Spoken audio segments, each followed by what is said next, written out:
Welcome to the CRE Report. I'm your host, Chris Berger. Joining us today, Managing Director of Acquisitions at Cypress Equity Investments, Adrian Berger.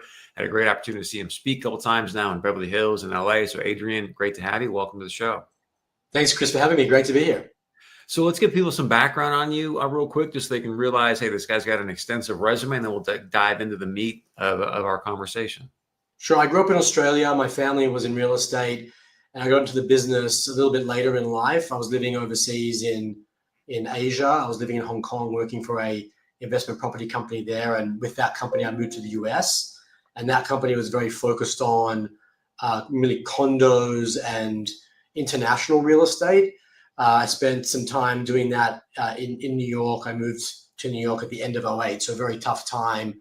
Was able to work my way through that first year, and then I ended up pivoting and going to work actually for a broker in the city, focusing on commercial real estate, doing mainly retail investment sales.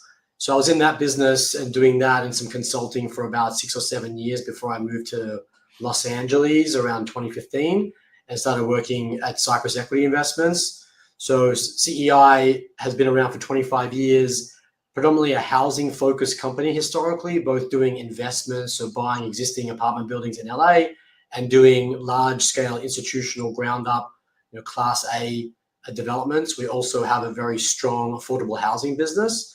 And we got into the self-storage business about 7 years ago and built a couple of projects locally, and it's an area of our company that we really want to grow.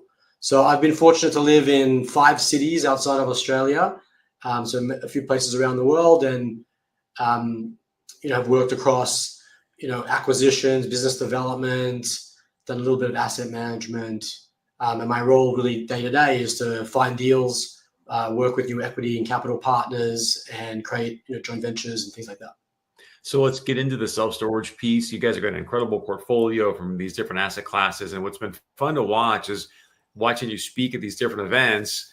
And correct me if I'm wrong and get your take, but it seems like a lot of the people in LA are like, man, office and moment, like you can just feel the tension, and then you like sneak in like, yeah, we're doing this self-storage thing, but the numbers are kind of working. And so your take on that, and then what are you seeing right now in SoCal storage? Yeah, I think it's interesting. We've been doing multifamily development Class A for more than 15 years, so everybody kind of knows us for that, especially locally in LA, where we've built 3,000 units.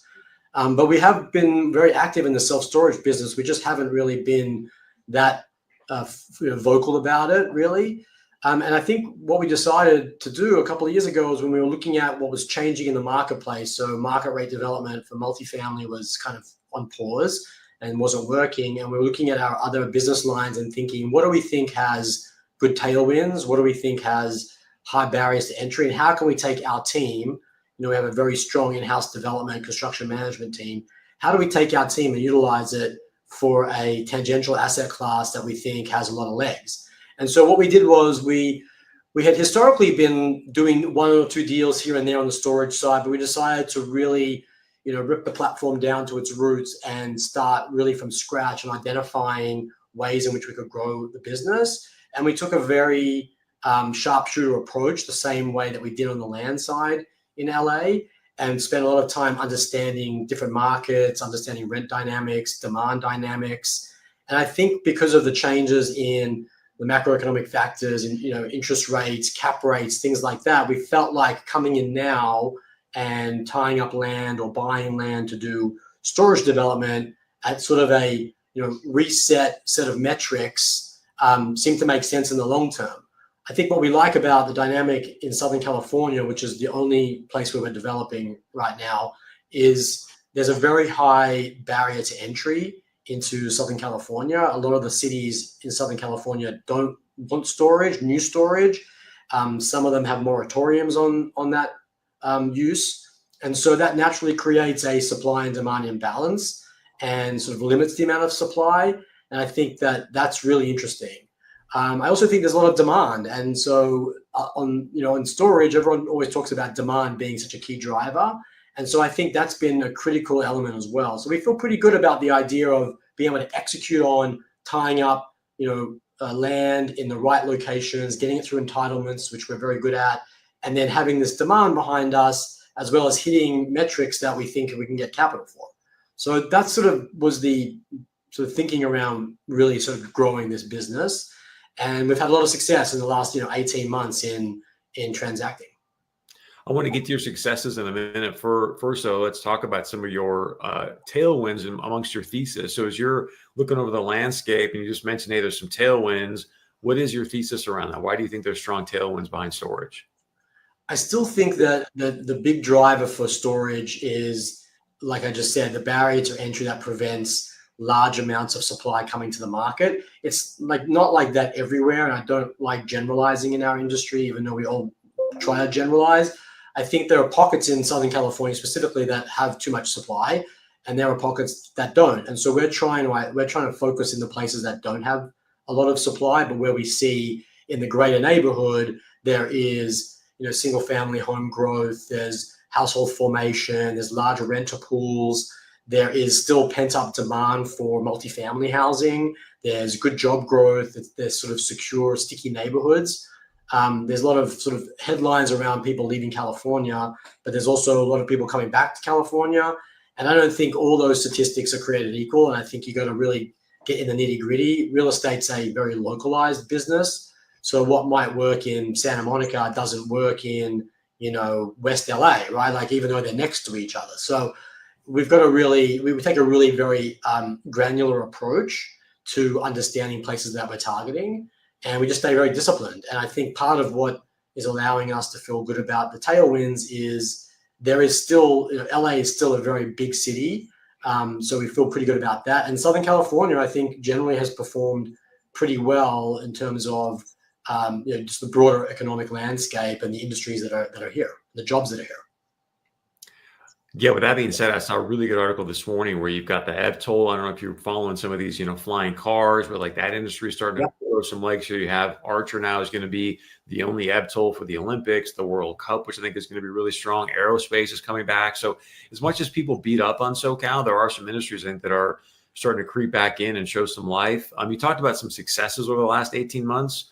What do those look like? What have those been for you?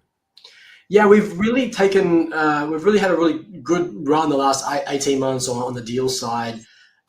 We were able to identify an opportunity in our backyard here in Santa Monica, which was an existing office, commercial building that was rented for a sort of short to medium term time period that was sitting on a land parcel that we knew could be a potential candidate for a storage site, which is really tough in Santa Monica because, they don't really want it. And it is, they're very much on the forefront about, growing housing. And we've been very involved. We have 11 projects and entitlements on the multifamily side in Santa Monica. So we have a very good relationship. And we looked at the opportunity, and I think what made us feel good about it was the fallback position. If we weren't able to successfully get our entitlements, we were able to own a strong cash flowing asset. So we bought that deal, going in at north of a 7 cap.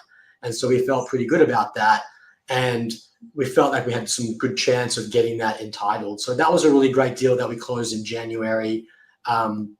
We also were able to tie up a couple of other deals, one in Glendale that we're moving forward on entitlements on. We have a couple of other ones in Santa Clarita, North Hollywood, that we're under contract or close to be under contract on. And then we just recently closed on a very small acquisition, our first ever self-storage acquisition, a small deal, only 20,000 net rentable, about 200 units in the Sun Valley submarket, but a very interesting opportunity because it was a deal that was on the market for a couple of years. We thought was pretty mispriced. Went in and out of escrow a few times, and we were able to get in under contract at a really good price and perform. And so I think our reputation as being creative deal makers and performing under contract allowed us to get a great deal there. And so, we had a great investor that we did the deal with. We've got a great manager that signed up with us. So we're really, really excited about that opportunity and really getting into the ownership and the value add side of the storage business. So let's back up to the Santa Monica asset. So was that going to be a conversion, or you were going to keep some of the office and build on the land? And then are you guys using third-party management? Are you managing it yourselves? So the Santa Monica deal will be a scrape and rebuild. I mean, the good thing for us there is that we have a tenant in place, which is providing us a lot of positive cash flow right now. And so we're entitling that one, and we'll be ready to go on that one, probably in a year or so. And right around the time where that tenant's term is coming up. So that was really what was so attractive about the opportunity. And another one of those deals that went in and out of escrow a few times, we were sort of hanging around the hoop. The brokers knew us very well and said to the owners, like, if you want to close, like, this is the group to close with. So that was really great execution. We always use third-party management. We're typically using the larger institutional players. That's been our MO. Nice. Yeah. So we'll talk about your capital stack. Like, for example, with the Santa Monica project, how are you doing setting up the capital? Yeah, so we typically capitalize our things with institutional joint venture equity. That's been our company's background and history since its formation. We've done probably more than 120 joint ventures with institutional equity, a lot of it with insurance companies, private equity firms, some of the REITs. On the Santa Monica transaction, we closed with a private equity firm that really liked the deal, that we know very well. So that was a deal that we closed with them. And when we go vertical, we might go vertical with them, or we might, roll forward with another provider. We'll see. But our typical structure is construction debt, and then it's a 90-10 with the institutional JV, where CEI is the 10% GP partner in the deal, and that GP is capitalized by our principal. So that's the way we structure deals. The one in Sun Valley was much smaller. It was like a $6 million transaction. And so we transacted that one with a family office on the LP side. That was our first transaction with them, someone that I'd known for a long time, and we got our first deal done together. So that was really exciting. But we're always bringing in third-party, LP equity. Was your acquisition, was that a 90-10 structure as well, or? It was 90-10, yeah. Nice. And are you focused mainly on IRRs, yield on cost? Like, what's the metric you're really using? I mean, yield on cost is really important. I mean, I think it's different for development than it is for value add. For development, we're very yield on cost and IRR focused, where we're trying to get to that mid to high 7 untrended return on cost for a development deal in SoCal. Depending on the market and the deal structure, it might sort of creep up or creep down a little bit. And then we're trying to hit a high teens IRR to the LP is the goal. On a value add deal, it depends. Like the going in yield is really kind of irrelevant, I think, in many ways.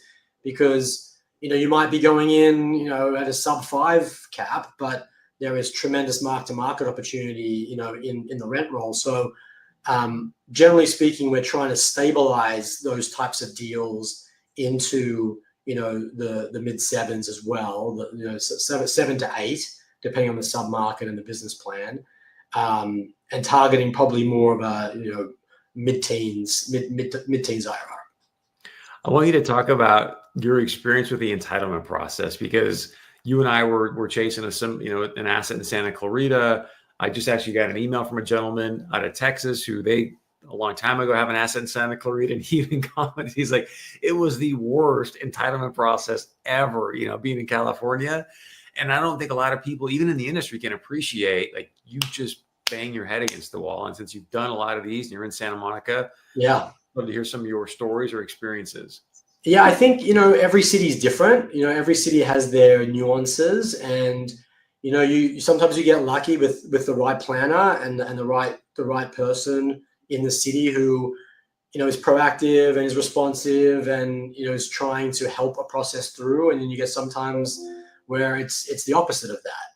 And I think that the tone that each city has, from their city council down to their planning department, really also helps to understand how challenging or easy it's going to be, because it's so localized, right? Like what Santa Monica wants to do versus LA versus Santa Clarita versus Glendale. All these cities are all next door to each other. Greater LA is a funny landscape like that, with the number of little cities that there are. I think we've always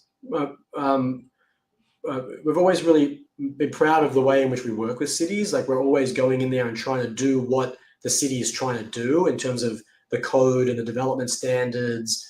We're not in there trying to run roughshod over people and force our way in. It's more just trying to build what the code and the standards allow, and then really just getting a really good understanding of how they like to work, what the process looks like, what their issues tend to be, We ask a lot of questions about how they approve previous deals. A lot of this stuff happens, before we've even made an offer, before we got under contract, obviously during due diligence.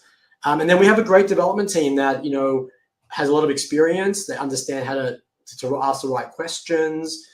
They work really well with the city and collaborate with the city and not try to be adversarial. We also rely on consultants in the right sort of markets that we need it to be. But it's a slog, it's a lot of these cities are understaffed. A lot of these cities, didn't really haven't really fully recovered from the COVID layoffs and furloughs and things like that. A lot of these cities aren't back in the office, 5 days a week. So there's a lot of just, logistical dynamics that you got to deal with.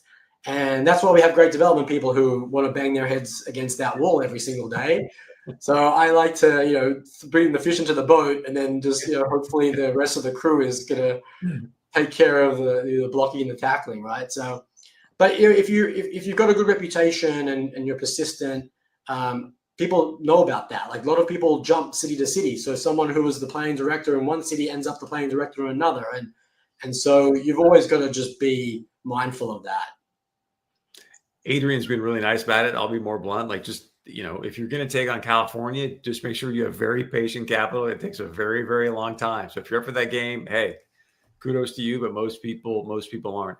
Let's talk about, one thing that I believe, and I know there was one asset that it was a Gelson's that didn't quite pan out, but I think it really gives you guys an edge as you understand multifamily so well.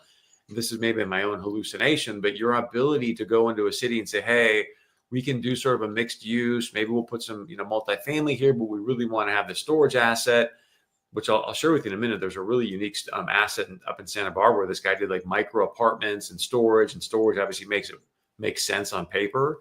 So are you guys leading with some multifamily and backing it up with storage with some of these cities, or talk about how you're trying to use even some of the new laws here in California to help you build better cash flowing assets? Yeah, I think when we're doing our storage strategy, we're very focused on land that will support that use is our first priority. Like, can we actually do a storage facility on this piece of land? And we kind of lead with that, right? Sometimes the code does allow you to have an ancillary use that's not housing, that allows you to get that use approved if you're doing housing. So we have sort of played around with that a little bit. We haven't really done anything yet that has executed on that like sort of micro strategy, but it's certainly something that we're very mindful of.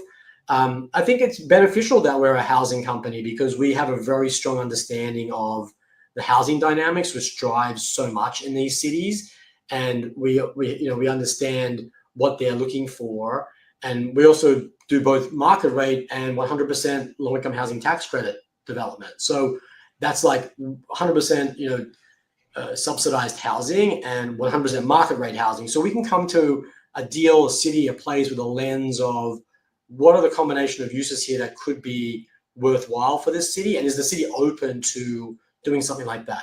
I think where we see the most interest in that sort of strategy is when the city has city-owned land that in California under the Surplus Lands Act, you have to run a process and you have to offer that first to affordable housing developers. And so sometimes what you can do is utilize that to try to explain to the city, like, hey, you're trying to monetize this land, and the way for us to do it is by doing this sort of mixed use project or doing a master plan project if the site is big enough. It's a very steep mountain to climb, honestly.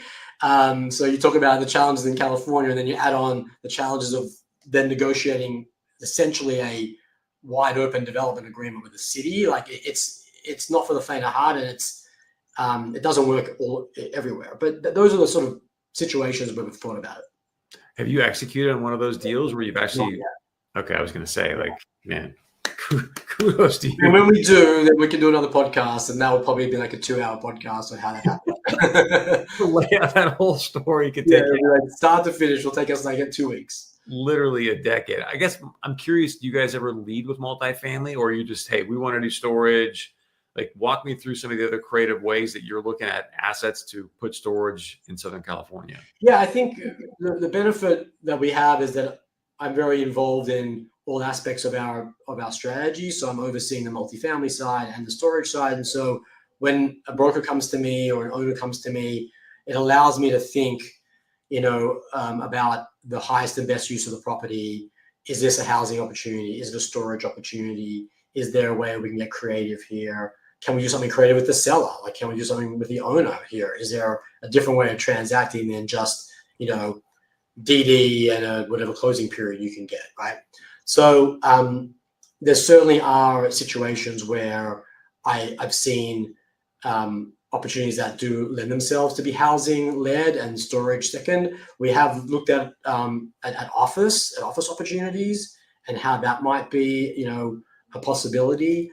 We're certainly looking at some industrial opportunities and how that can be sort of parlayed into storage. But those are a little bit more challenging because anytime you're not just getting a piece of land and building, which is the easiest effective way of doing it, because you have a GMP based upon new plans and you're inheriting somebody else's building and dealing with those issues, it adds complexity, but there's also opportunity there. So we're open to being creative in that way, and we certainly have kits and tires that are non-traditional. I want to learn more because I think it's fascinating to watch and see how people underwrite these assets. And just because that Santa Monica asset where it sounds like you're going to demo the office building is super intriguing to me, because obviously for it to make it work, you're taking in those demo costs. So walk me through, how did you underwrite that, or what's your typical underwriting? What are the metrics you're looking for? And what made it make sense with this particular asset where the rate's just so strong in Santa Monica? Like, hey, we can spend the money on demo and we're still going to be good? Or yeah, I think that we looked at that asset was pretty unique. I think that's probably a once in a cycle type of opportunity, just where we were macroeconomically, where we were from a sentiment standpoint in the wider market, what was going on for this particular seller, our unique knowledge of Santa Monica. I think, like I just said, like 5 things, like those 5 things all came together in the right moment to make it a very unique opportunity that we don't really see every day. And I think that the rents are very strong in Santa Monica, and so that allowed us to feel confident about the vertical project. And then it just became like, well, at what sort of touch point in terms of dollars on the land and the pre-development, does it work? Does it not work? And really then that's the tough job for me then, to go and try and sell that to the brokers and the sellers. Like, listen, I know that you want X, but I can only pay Y for these reasons. So that was sort of the genesis of that one, which is pretty unique. But generally speaking, the way we look at a site is we do a lot of upfront work. So we'll go and actually mass a site. We'll do a quick back of the napkin. And if we think that there's a path there and we're in close proximity to what the seller is wanting, we'll go out and do a massing of the building. We'll go spend some real money massing the building, talking to contractors, understanding the value, the pricing for the hard costs. We'll do a very thorough market analysis on supply demand, on rent comps, on operating budgets and things like that, so that we can really understand how the deal looks. And then we're targeting, like I said, those return on costs, those IRRs. Once we get approval, to go and chase the deal, then it's up to me to go and make the deal happen. And I think that's really been a process that we've taken from our multifamily years. So we've done a lot of multifamily land deals in LA. And I personally did 17 land deals in Santa Monica during COVID. And what we did was we refined our process with what I just described that allowed us to make an offer. And there was a lot of confidence from the brokers and the sellers that what we were offering was based upon some analysis that we spent money on. And mentally for a seller, like, that means a lot. We went out and spent whatever, $3,000, $5,000, $10,000. I mean, we were spending money without having even an LOI. Really demonstrates that we were serious. It demonstrates that we were sending an LOI that was based upon some real analysis, some preliminary analysis, but real, that we could stand behind. And then we performed. We would clear due diligence and we would close. And so, when you have that reputation in the marketplace, it helps. And so we've taken that process and brought it into our storage business and done the same thing. So we spent a lot of time up front vetting the deal, before we put pen to paper on an LOI, and that allows us to have a much higher higher success rate. And because you've got such good relationships in Santa Monica, and going back to this particular example, Yeah. you willing to close with entitlement risk because you thought, hey, we know the city well enough and we can probably get this done, or do you wait until you get it fully entitled? I mean, generally speaking, we're trying to close once we pass any discretionary entitlement risk. I mean, obviously, we'd love to close with a permit in hand. Nobody wants to carry land at 12, 13% on a land loan today. It's just like you're just sort of giving money away, for no reason. So if you can try to make the seller understand that and put some more money in their pocket for giving you more time, then that's the best result. But on this particular occasion, again, very unique opportunity. We felt good about the entitlements and getting through that. But I think what gave us the best confidence was, even if we sort of struck out on that and spent the pre-development dollars that we're going to spend, the basis that we were buying the building at and the condition of the building and our ability to sort of release that property if we needed to was very strong. And so that allowed us to say, yeah, you know what, we're going to close this quickly and go and take some risk here because our fallback position is solid. And that was the only way we were ever going to get a deal done with the seller. And so we had to get a little bit creative and out of our comfort zone a bit, but we kind of assured ourselves. And then once we showed capital, this is always the test, right? You show capital and you get 4 or 5 term sheets, you kind of know you got a good deal, right? Because right now getting term sheets from capital is really tough. So when you have a bunch of capital saying they want to do that deal, then you're like, okay, our business plan makes sense. So that's always really the key of it all is there an LP willing to do the deal with you? And what you lead into my next question is I'm curious, do you have different LPs for different underwriting? Here's what I mean. Like, are you saying, okay, if I go, I'm going to make up some numbers here, but 250,000 plus in a 3-mile radius, this means I'm going to go after institutional money and I've got this LP, but maybe like this family office deal you just did, and I think you said Burbank, that's obviously very densely populated, but is there supply metrics? Like, walk me through your underwriting process, and are you doing that based on the LP, or you're just underwriting and then go finding the LP? It's a little from column A, a little from column B. We're always talking to our LP equity relationships. We have a whole team that's just very focused on capital markets only. So we're a little bit unique where we kind of bifurcate acquisitions and capital markets, even though we both kind of bleed across each other. We have a team that is constantly talking to institutional equity about what they're doing in the marketplace. And we have a lot of those relationships already because of our multifamily history. And so a lot of those big companies have an arm that does storage. So we're very much getting educated on what their sort of investment box looks like and what their appetite for risk is, when they would come into a deal, when they wouldn't come into a deal. And so we have that in mind in the back of our heads. And we're basically going into deals without having a partner in place, and we are tying it up or getting under contract because we believe at the metrics that we're achieving, we're going to get equity, we're going to get capital. And that's always how we've done it. We've never really had a fund. We've never really had that model. We've always been more of a deal by deal group on the JV equity side. And so it's really understanding what they want and then going out and trying to find that, and then going to them and saying, hey, we found the thing that you wanted, what do you think? That's great.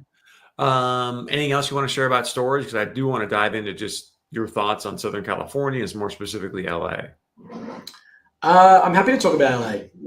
I mean, please, with your experience, I guess let's start here, because I asked you this earlier, and I do want to help people understand kind of some of the dynamics, or at least based on what I'm seeing anecdotally. You've got much more experience in it, but I think what's been fascinating is that if you just read the news headlines, like, oh my gosh, housing shortage, we need all this new housing in LA.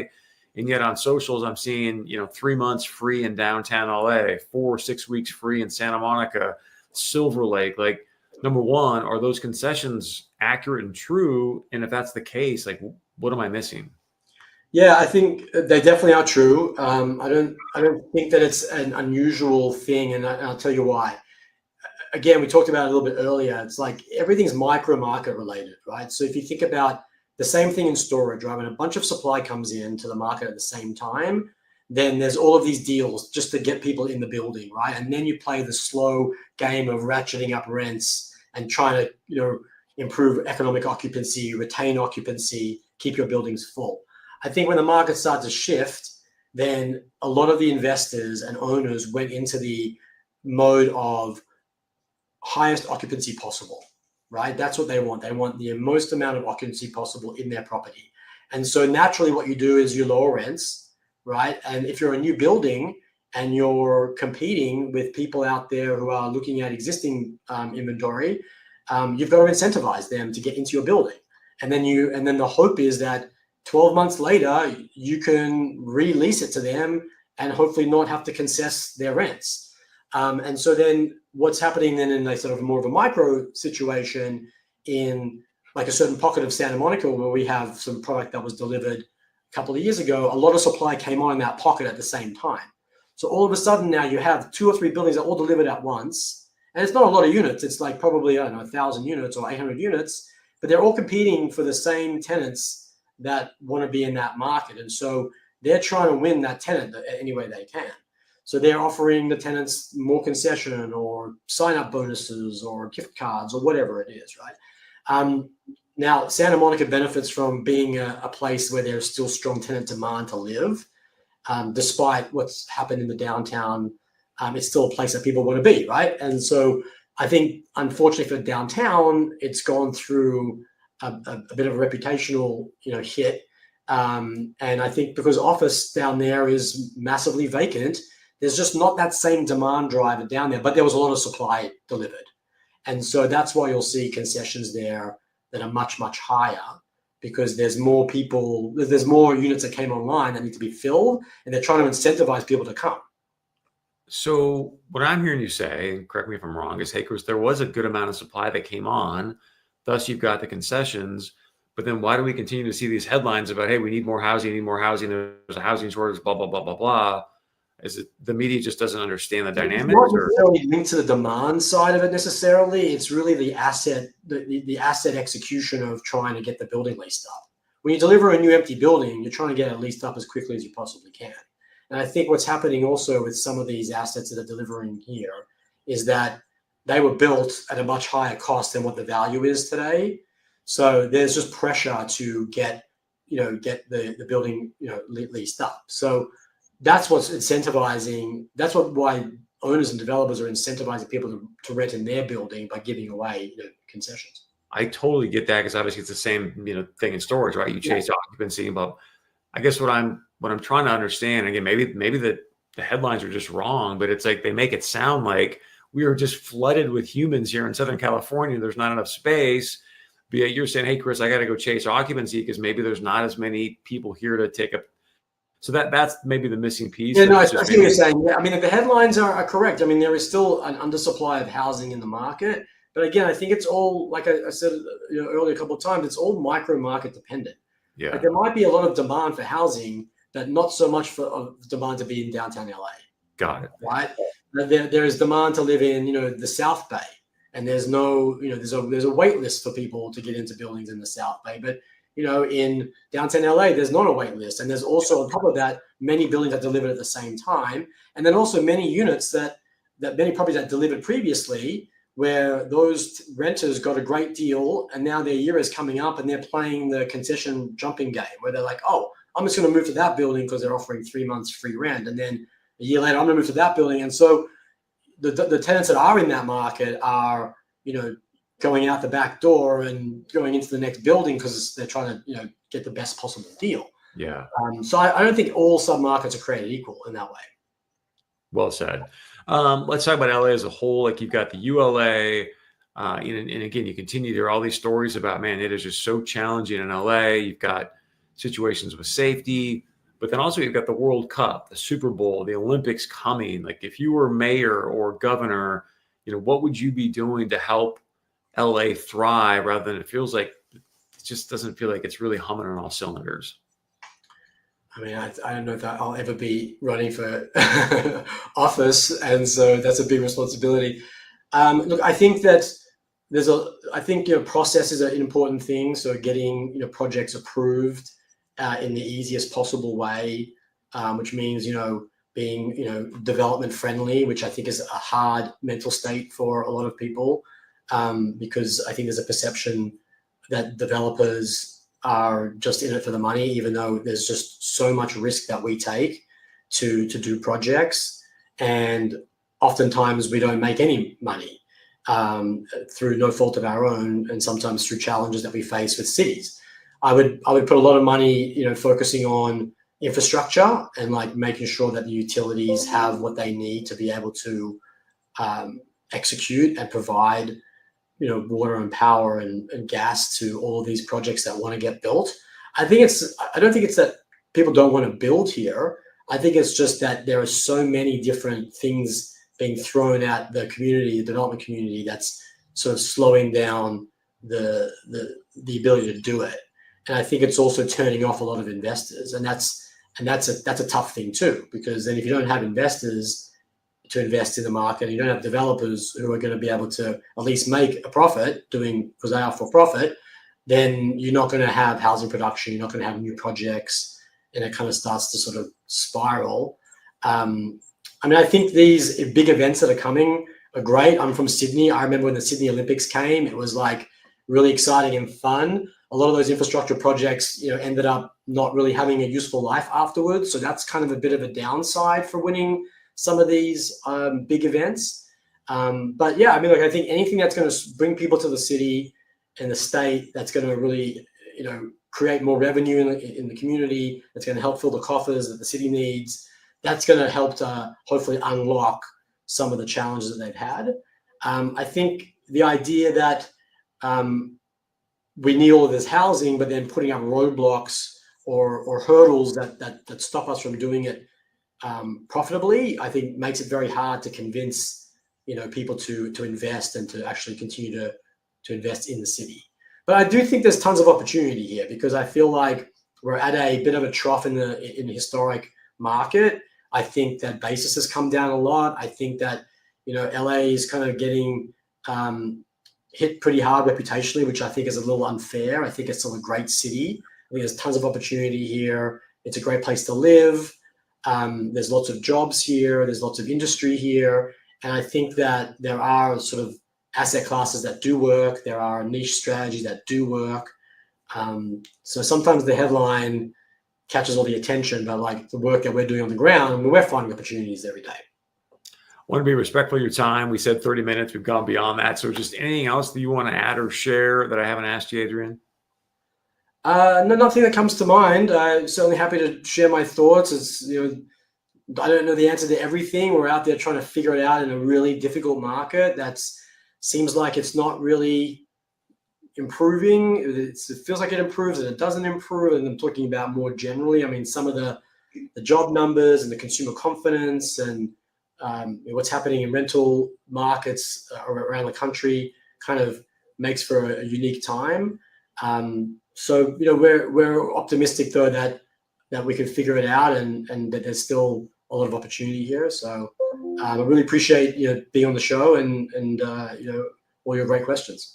Thank you, man. It's great to have you and just your insight, because I think again there are these headlines around LA and what is LA and what's going on there, and then to hear something from you that's boots on the ground doing it very consistent, I think is very, very powerful. So if anybody want to reaches out to you, how can they go about doing that?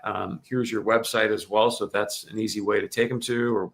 Yeah, for sure. Anyone can reach out if there's questions they have or opportunities they want to talk about or understand more about some of our strategies. They're more than happy to field those, so they can reach out via the website. That will get to me, and I'm happy to interact with people and answer any questions. Awesome, man. Thank you. Appreciate it. Again, cypressequity.com. Go check them out. Adrian been doing this now for quite some time here in SoCal. So great to get his insight. Again, this is the CRE Report, Building Generational Wealth with Real Estate.